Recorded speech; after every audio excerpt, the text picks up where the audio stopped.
दूसरा अध्याय, देवताओं के तेज से देवी की उत्पत्ति और महिषासुर की सेना का वध। विनियोग मध्यम चैत के विष्णु ऋषि महालक्ष्मी 19 छंद शंकरवरी शक्ति दुर्गा बीज वायु तत्व और ये स्वरूप है। श्री महालक्ष्मी जी की प्रसन्नता के लिए मध्यम चित्त का पाठ का इसका विनियोग है।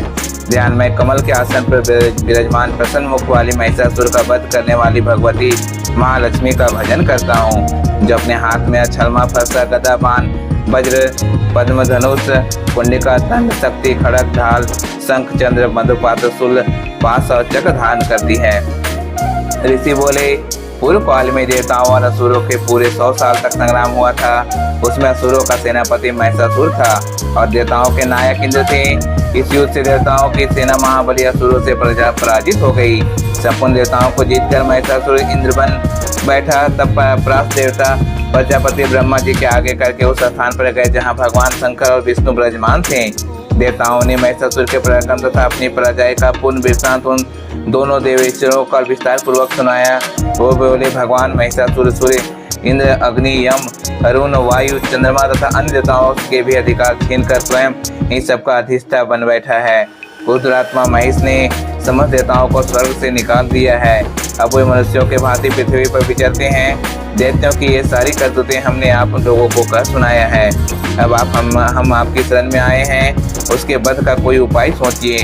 देवताओं को वचन सुनकर भगवान विष्णु और शिव ने असुरों पर बड़ा क्रोध किया। उनकी भौहें तन गई और मुंह लाल हो गए।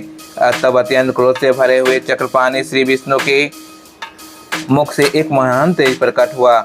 इस प्रकार ब्रह्मा शंकर इंद्र आदि देवताओं के शरीर से भी बड़ा भारी तेज निकला। वह सब मिलकर एक हो गया। महान तेज का पुंज के शरीर से भी बड़ा भारी तेज निकला। वह सब मिलकर एक हो गया। महान तेज का पुंज चमकता हुआ पर्वत सा जान पड़ा। देवताओं ने देखा वहाँ एक ज्वालाएं संपूर्ण दिशाओं में फैल रही है। संपूर्ण देवताओं के शरीर से प्रकट हुए उस तेज का कहीं तुलना नहीं थी। एकत्र होने पर वह एक नारी के रूप में परिणित हो गई और अपने प्रकाश से तीनों लोकों में व्याप्त जान पड़ा। भगवान शंकर का जो तेज था उससे उस देवी का मुख प्रकट हुआ। यमराज के तेज से उसके शरीर के बाल निकल आए। श्री विष्णु भगवान के तेज से उसकी भुजाएं पैदा हुई। चंद्रमा के तेज से दोनों स्तनों और इंद्रों के तेज के मध्य भाग का प्रादुर्भाव हुआ। वरुणा के तेज से जंघा और पिंडी तथा पृथ्वी की तेज से नितम भाग का प्रकट हुआ। ब्रह्मा के तेज से दोनों चरणों और सूर्य के तेज से उनकी अंगुलियां हुई। वासुओं के तेज से हाथियों की अंगुलियां और कुबेर की तेज से नासिका प्रकट हुई। उस देवी के दांत प्रजापति के तेज से और तीनों नेत्र अग्नि के तेज से प्रकट हुए थे। उसकी भौहें संध्या की और कान वायु के तेज से प्रकट हुए थे। इस प्रकार अन्य देवताओं के तेज से भी उस कल्याणमयी देवी का आविर्भाव हुआ। उसके बाद देवताओं की तेज पुंज से प्रकट हुई देवी को देखकर महिषासुर के सताए हुए देवता बहुत प्रसन्न हुए। पिनकधारी भगवान शंकर ने अपने शूल से एक शूल निकालकर उन्हें दिया और फिर भगवान विष्णु ने भी चक्र से चक्र उत्पन्न करके भगवती को अर्पण किया और उन्हें भी शंख भेंट किया। अग्नि ने उन्हें शक्ति दी और वायु ने धनुष और बाण भरे हुए 2 तरकस प्रदान किए। हजारों नेत्र वाले देवराज इंद्र ने अपने वज्र से वज्र उत्पन्न करके दिया और रावत हाथी से उतर कर एक घंटा भी प्रदान किया। यमराज ने कल दंड से दंड और वरुण ने पास प्रजापति ने स्फटिक कच्छ की माला तथा ब्रह्मा जी ने कमंडल भेंट किया। सूर्य ने देवी के समस्त रोम कृपों में अपनी किरणों का तेज भर दिया।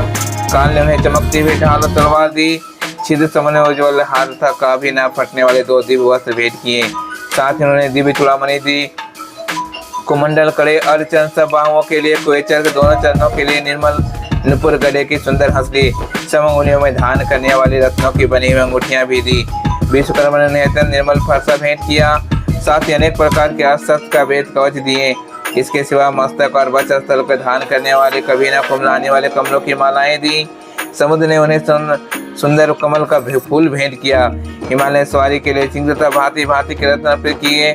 कोसापाल कुबेर के मधु से भरा पान पात्र दिया तथा संपूर्ण नागों के राजा शेष नदी पृथ्वी को धारण करते हैं। उन्होंने बहुमूल मन्यों से विभूषित नागहार भेंट किया।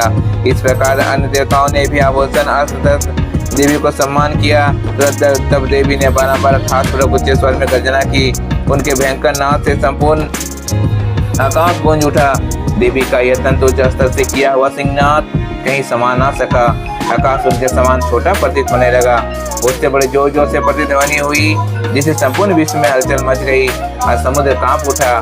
पृथ्वी डोलने लगी और समस्त पर्वत हिलने लगे। उस समय देवताओं ने अत्यंत प्रसन्नता के साथ सिंहवाणी की भवानी ने कहा, हे देवी तुम्हारी जय हो। साथ ही महर्षियों के भक्ति भाव से प्रेरण होकर उसका श्रवण किया। संपूर्ण त्रिलोकी के शुभ देख असुरगण अपनी समस्त सेना का कवच आदि से सुसज्जित कर हाथों से उज्जैन से सहसा उठाकर खड़ा किया। उस समय महिषासुर ने बड़ा क्रोध में आकर कहा, ओह यह क्या हो रहा है। वह फिर संपूर्ण देवताओं से घिरा कर सिंहनाद की ओर लक्ष्य करके दौड़ा और आगे पहुंचकर देवी ने देखा जो अपने प्रभाव से तीनों लोगों को प्रकाशित कर रही थी। उनके चरणों से भात पृथ्वी दबी जा रही थी। मस्तक के मुकुट से आकाश में रेखा से खींच रही थी तथा वह धनुष की टंकार से सातों पताल के क्षुब्ध किए देती थी। देवी ने अपने शस्त्र भुजाओं में संपूर्ण दिशाओं को आच्छादित करके खड़ी थी। तुरंत में उनके साथ दैत्यों का युद्ध छिड़ गया। नाना प्रकार के शस्त्रों के प्रहारों से संपूर्ण दिशाएं चमकने लगी। चिछोर नामक एक असुर महिषासुर का सेना नायक था। वह देवी के साथ युद्ध करने लगा तथा अन्यताओं ने चतुर्गनी सेना के साथ लेकर चामर भी लड़ने लगा। 60,000 रथियों से लेकर उदरनाथ दैत्यों को महादैत्य ने भी लुहा लिया। 1 करोड़ रथियों के साथ लेकर महाहनु नामक दैत्य भी युद्ध करने लगा। तलवार के समान तीखे रोमों वाले ओसीलामा नाम के महादैत्य 5 करोड़ के रथी सैनिकों सहित युद्ध में आ डटा। 7 लाख रथियों से घिरा हुआ वसाकाल नामक दैत्य भी युद्ध में लड़ने लगा। हाथी सवारों और घुड़सवारों के अनेक दलों से घिरा हुआ तथा 1 घोड़े में रथियों की सेना कर लेकर युद्ध करने लगा। बिडाल नामक असुर 5 अरब रथियों के साथ घिरकर लोहार लेने लगा। इसके अतिरिक्त और भी हजारों महादैत्य रथ हाथी और घोड़े की सेना लेकर वहां देवी के साथ युद्ध करने लगे। महिषासुर और उस रणभूमि में कोटि कोटि शतरथ हाथी घोड़ों की सेना पर घिरा हुआ खड़ा हुआ था। कोई देवी देवताओं के साथ तोमर मुसल खड़ग भिंदपाल शक्ति परशु और पटिसा आदि शस्त्र अस्त्रों के साथ प्रहार करते हुए युद्ध कर रहे थे। कुछ दैत्यों ने उन शक्ति से प्रहार किया तो कुछ ने पास फेंकी और कुछ दैत्यों ने खड़ग प्रहार करके देवी को मार डालने का उद्योग किया।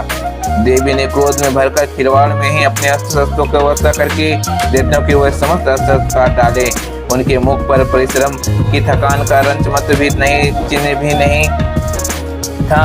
देवता ऋषि उनकी स्तुति कर रहे थे और भगवती परमेश्वरी दैत्यों के शरीरों पर अस्त्र शस्त्रों की वर्षा कर रही थी।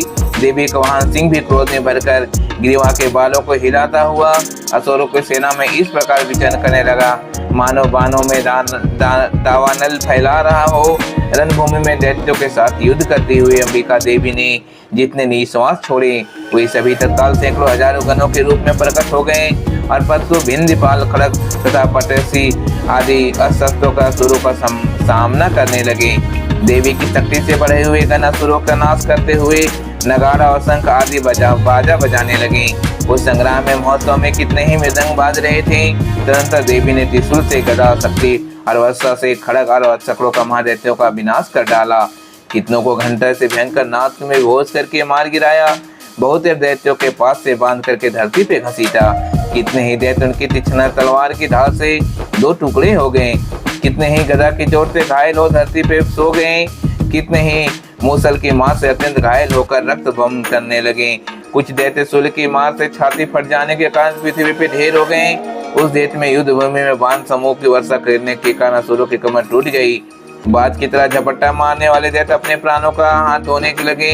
किन्हीं की भौहें छिन्न भिन्न हो गई। कितने की गर्दनें कट गई। कितने ही दैत्य के मस्तक कट करके गिरने लगे। कुछ लोगों के शरीर के मध्य भाग में विदीर्ण हो गए। कितने ही महादैत्य जांघें कट जाने से पृथ्वी पे गिर पड़े। कितने ही की भौहें देवी की एक भौं एक पैर और एक नेत्र करके 2 टुकड़े में चीर डाला। कितने ही दैत्य मस्तक कट जाने पर गिर कर फिर उड़ जाते थे। केवल धड़ के रूप में अच्छे हथियार लेकर देवी के साथ लड़ाई करने लगते थे। दूसरे धड़ युद्ध के बाजों के लय पर नाचते थे। कितने बिना सिर के धड़ में हाथों में तलवार शक्ति और इसी के लिए दौड़ते थे तथा दूसरे महादैत्य ठहरो ठहरो यह कहते हुए देवी को युद्ध के लिए लड़काते थे। जहाँ घोर संग्राम हुआ था वहाँ की धरती पे देवी की गिराए हुए रथ हाथी घोड़े असुरों के शरीर पे इतनी अधिक मात्रा में रक्त बहा कि थोड़ी देर में वहाँ खून की नदियां बहने लगी। जंगदम्बा ने असुरों की विशाल सेना को क्षण भर में नष्ट कर दिया। ठीक उसी तरह से तृण और काठ भरी ढेरों को आग में कुछ क्षणों में भस्म कर देती है। और वहाँ सिंह भी गर्जना वालों को हिला हिलाकर जोर जोर से गर्जना करता हुआ दैत्यों के शरीर से मानो उनका प्राण चुन लेता था। वहीं देवी के गलों में उन महादेवताओं के साथ युद्ध किया, जिससे देवतागण उन पर आकाश में पुष्प वर्षिका करने लगे। इन सबसे वह संतुष्ट हुए। इति देवी उत्पत्ति और महिषासुर सेना का वध नामक दूसरा अध्याय समाप्त।